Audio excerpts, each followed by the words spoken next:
Shalom Bapak Ibu. Bolehkah dengan senyum saudara memberi salam kanan kiri muka belakang lalu katakan ini, damai sejahtera bagimu. Ada beberapa masih melamun, tolong goyang-goyang dan disadarkan.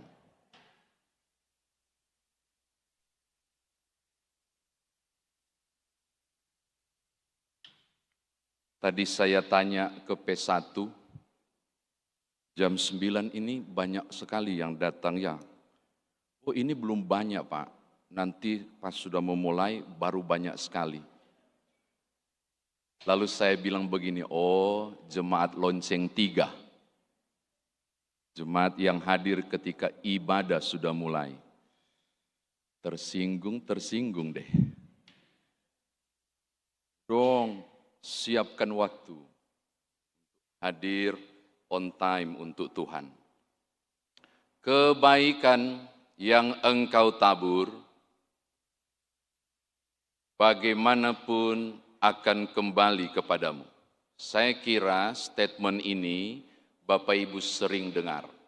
Kebaikan yang engkau tabur atau lepaskan akan kembali juga kepadamu. Dan saya menemukan penyataan ini terjadi kepada seorang perwira yang sedang bergumul. Saya ingin saudara melihat kembali teks ini karena ada beberapa hal yang menarik tentang perwira ini. Sebelumnya, ini terjadi di kota Kapernaum. Kota Kapernaum ini biasa disebut dengan Kifarnaum. Kifar itu kota, berarti kota Nahum. Jadi Kapernaum bisa berarti kota Nahum.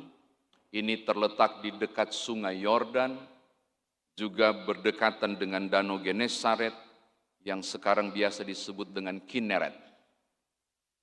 Kota ini menjadi kota favorit Bapak Ibu. Kenapa? Karena biasanya di hari Sabat, Tuhan Yesus selalu mampir di Kapernaum, dan ikut beribadah dan mengajar di sinagog yang ada di Kapernaum. Beberapa bangunan dan puing itu masih nampak sempurna kalau saudara berkunjung ke sana. Sinagog itu apa ya? Kalau sekarang kita punya gereja, lalu yang gereja kecilnya kapel, kira-kira begitu. Sinagog itu adalah tempat sembahyang orang Yahudi ketika tidak bisa menjangkau bait Allah yang jauh, disiapkan sinagoge atau sinagog. Sinagog ini dibangun oleh seorang donatur yang hebat, memberi diri, menyumbangkan banyak hal. Catatan pentingnya, dia bukan orang Yahudi. Dia juga tidak kenal Elohim. Dia bukan penyembah Allah Abraham, Ishak dan Yakub. Tapi orang ini mendonatori pembangunan sinagog itu. Tempat di mana Yesus seringkali beribadah di Kapernaum. Kedua Bapak Ibu, Kapernaum ini juga dikenal sebagai kota yang paling banyak terima mujizat. Dan paling banyak Tuhan bikin mujizat. Ada banyak hal, saya bagi beberapa hal. Membangkitkan anak perempuan Jairus. Yesus melepaskan orang kerasukan setan di sinagoge. Orang lumpuh yang diturunkan dari atap. 4 murid menangkap ikan dengan cara ajaib dan seterusnya. Itu masih di wilayah Kapernaum. Jadi kota ini adalah kota yang menerima begitu banyak mujizat. Oke? Sekarang, tiba-tiba ada tokoh menarik yang dimunculkan oleh Dr. Lukas dalam kisahnya tentang perjalanan pelayanan Tuhan Yesus, yaitu perwira Romawi. Perwira Romawi yang tidak mengenal dan menyembah Allah Abraham, Ishak dan Yakub. Perwira Romawi yang tidak tahu tentang adat istiadat Yahudi. Perwira Romawi yang sudah pasti bukan bangsa Yahudi, yang kemudian mengenal perjanjian kasih karunia lewat sunat. Orang ini bukan siapa-siapa kalau dihubungkan dengan relasi hubungan dengan Tuhan, tapi jadi siapa-siapa Oleh karena dia adalah perwira yang menjajah waktu itu, yang juga membantu seluruh kebutuhan perlengkapan apapun dalam hal keamanan. Oke, sekarang disebutkan hal menarik, tolong lihat Bapak Ibu, ayat 2. Di situ ada seorang perwira yang mempunyai seorang hamba yang sangat dihargai. Hamba itu sedang sakit keras dan hampir mati. Perwira ini sangat dihargai, perwira ini sangat dihormati, dia punya hamba. Lembaga Alkitab Indonesia sangat halus menerjemahkan ini. Padahal ini dari kata doulos. Kata doulos itu memang hamba sih, tapi doulos itu literernya mestinya diterjemahkan budak. Budak. Hidup mati budak itu tergantung tuannya. Mau dikasih makan atau tidak urusan tuannya. Tapi yang menarik perhatian saya, si perwira yang sangat dihormati ini sangat care banget dan sangat peduli pada hambanya yang sakit keras dan hampir mati. Kalau ikut relasi antara Kyrios itu tuan, doulos itu hamba, kalau membangun relasi antara Kyrios dan tuan, andai kata saya hidup sangat kekeh pada budaya itu, dan saya adalah Kyrios, bukan pendeta ya, saya adalah Kyrios, ku biarin. Membiarkan sampai mati seorang budak itu hal yang lumrah. Mengurus dan membuangnya itu hal biasa.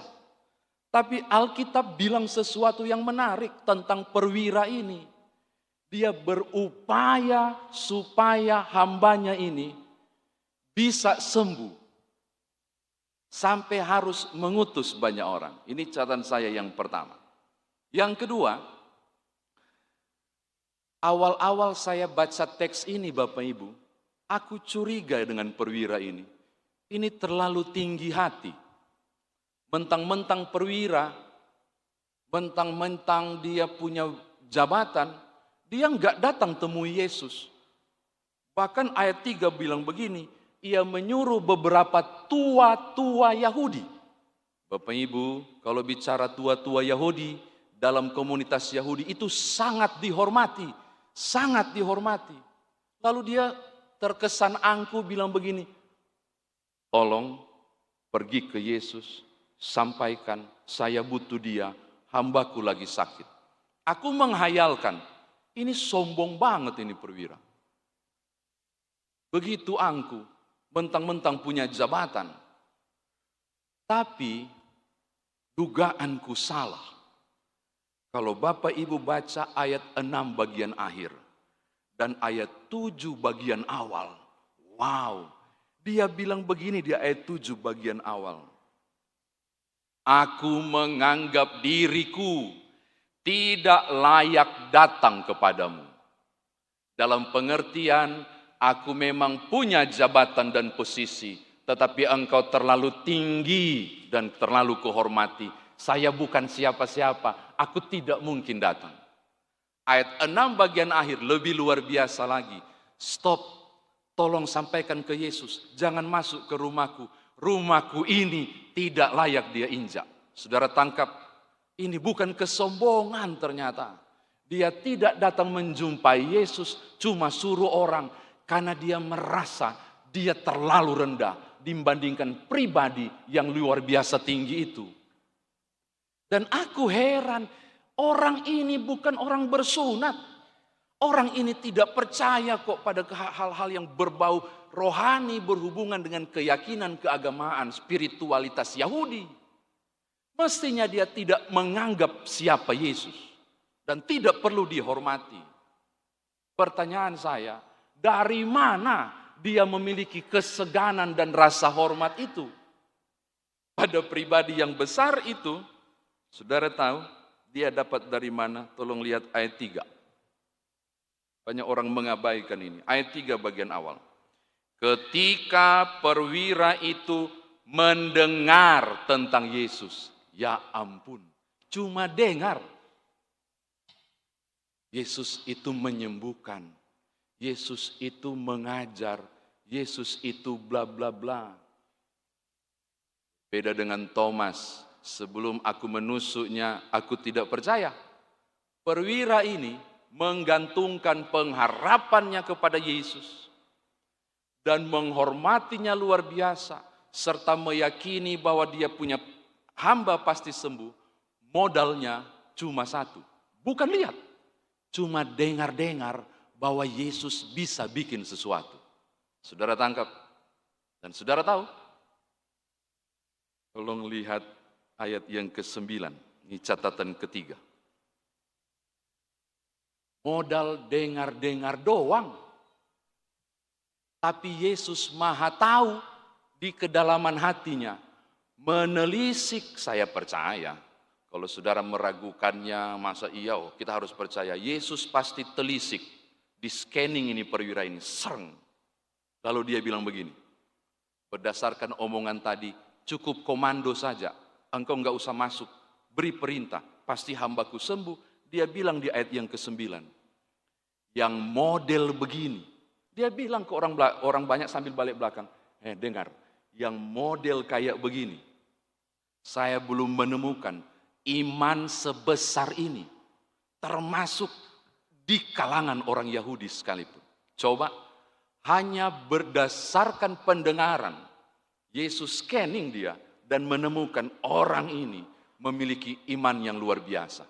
Sepengetahuan saya, pernyataan ini hanya muncul 2 kali. Kepada seorang perempuan Kanaan yang nyentuh jubah Yesus waktu sakit perdarahan, dan si perwira ini. Mereka berdua dijuluki Yesus. Sampai saat ini aku belum menemukan iman sebesar ini. Saudara tangkap? Cuma modal dengar tentang Yesus. Biasa saya cuma sampai 3 catatan. Sekarang catatan keempat. Bapak Ibu kelihatan terlalu tegang, jadi saya harus tambah catatan. Catatan keempat. Bapak Ibu, saya penasaran. Kenapa ya sampai Yesus mau meladeni? Bukan siapa-siapa kok, di luar lingkaran. Kalau kategori orang yang bukan orang Yahudi, biasa disebut dengan anjing. Tapi bukan anjing liar, tapi anak anjing. Pernah dengar tentang remah-remah yang jatuh? Kan dia bilang tidak baik roti itu diberikan kepada anjing. Itu untuk julukan kepada mereka yang bukan bangsa Yahudi. Ini kategorinya sama, ini bukan bangsa Yahudi. Terus kenapa Tuhan mau menolong? Saya yakin sih Tuhan tahu dia layak ditolong.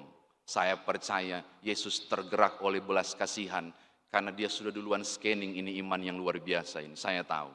Tapi Bapak Ibu tidak boleh mengabaikan runtut ceritanya. Apa itu? Rekomendasi. Ada SR, surat rekomendasi. Datang dari siapa? Tua-tua Yahudi. Bilang begini, Guru, Yesus, orang ini layak ditolong. Layak ditolong. Oh ya? Layak bagaimana? Baru tua-tua Yahudi bilang begini, tempat engkau sembayang, tiap kali ke Kapernaum kau mampir ke sinagog, dia yang bangun, dia yang donatori, dia yang sumbang, dia yang membuat kita bisa punya rumah ibadat di Kapernaum itu. Saudara baca, tolong baca ulang teks ini, saudara akan menemukan, dia donatur rupanya. Saya sebut dari awal, kebaikan yang engkau tabur akan kembali kepadamu. Dia rasa tidak layak menemui Yesus. Siapa yang bisa tolong ya, supaya pesan hambaku lagi sakit ini bisa nyampe? Oh iyo, saya punya hubungan dengan beberapa tua-tua Yahudi yang kukasih dana bangun sinagog. Bisa bantu enggak sampaikan ke Yesus? Saudara lihat, relasi dan donasi ternyata menjadi hal yang baik untuk perwira ini. Saya kira demikian firman Tuhan ditafsirkan bagi saudara. Sekarang bagaimana firman Tuhan ini Bapak, Ibu, dan saya bawa dalam kehidupan beriman kita.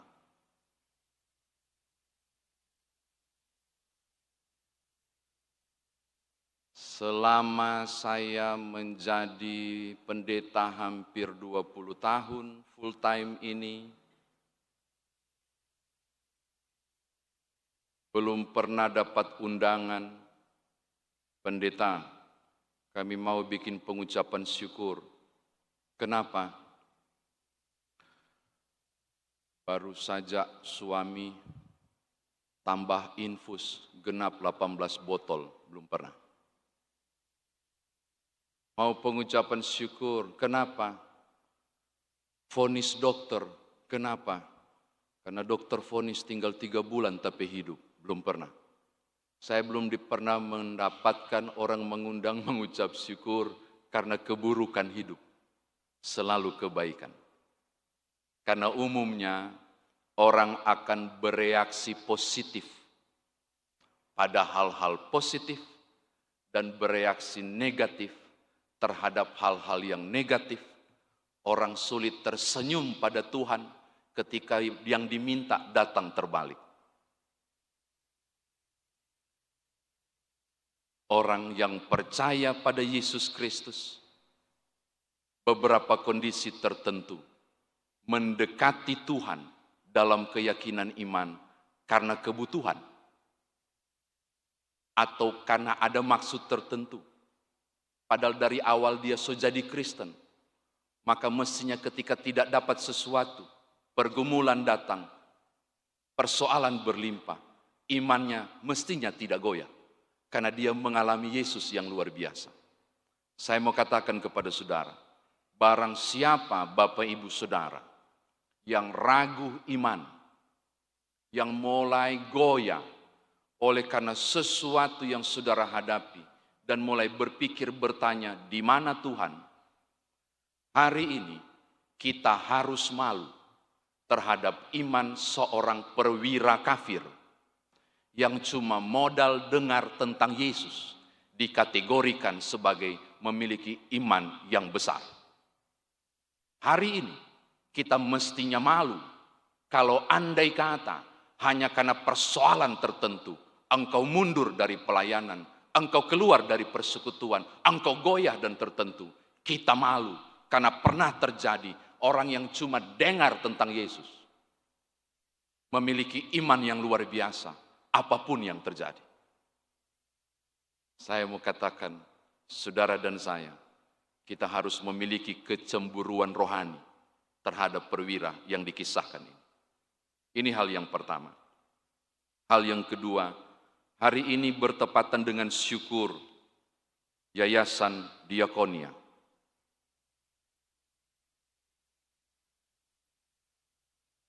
Diakonos itu pelayan. Diakonia itu pelayanan. Atau orang-orang yang sedang melaksanakan kegiatan melayani, itu disebut dengan pelayanan.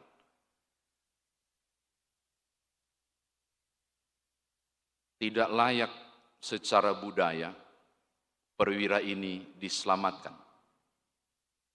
Tetapi Yesus mau melakukannya. Karena Tuhan Yesus adalah pelayan yang sejati. Hal kedua, saya mau katakan kepada Bapak Ibu,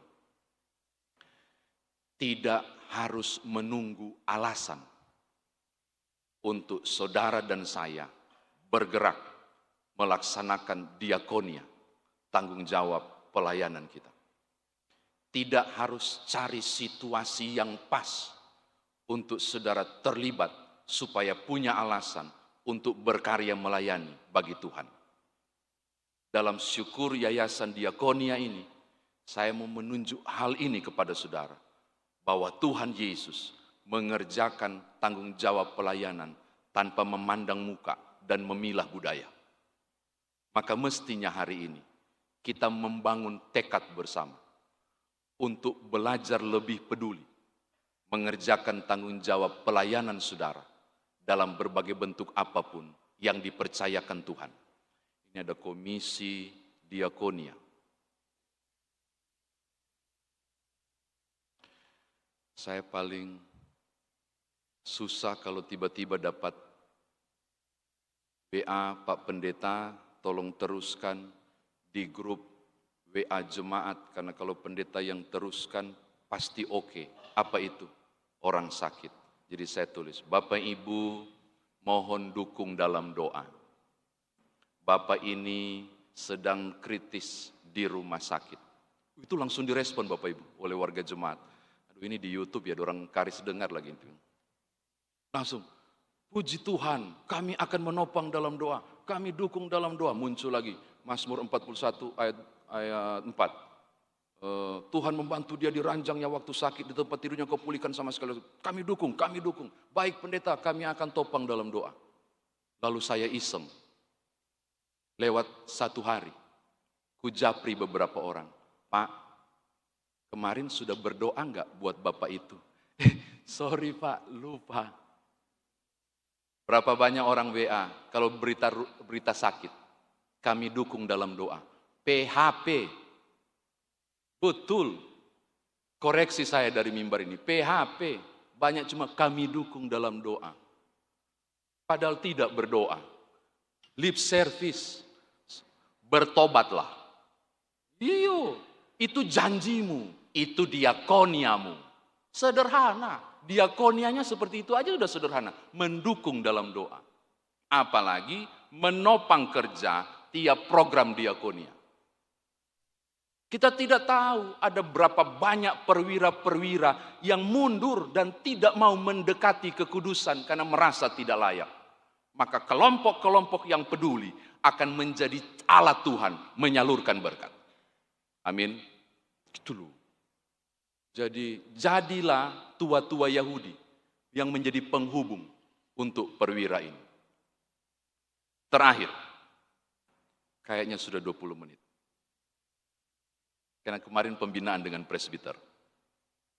Kebaikan yang engkau tabur akan kembali kepadamu. Perwira itu saksinya. Saya mau katakan begini, mari berlomba menopang, menolong, membantu orang lain. Percayalah, suatu saat dengan cara yang ajaib. Karena Tuhan Yesus yang berfirman, apa yang engkau tabur, akan engkau tuai, percayalah. Akan berputar balik dia.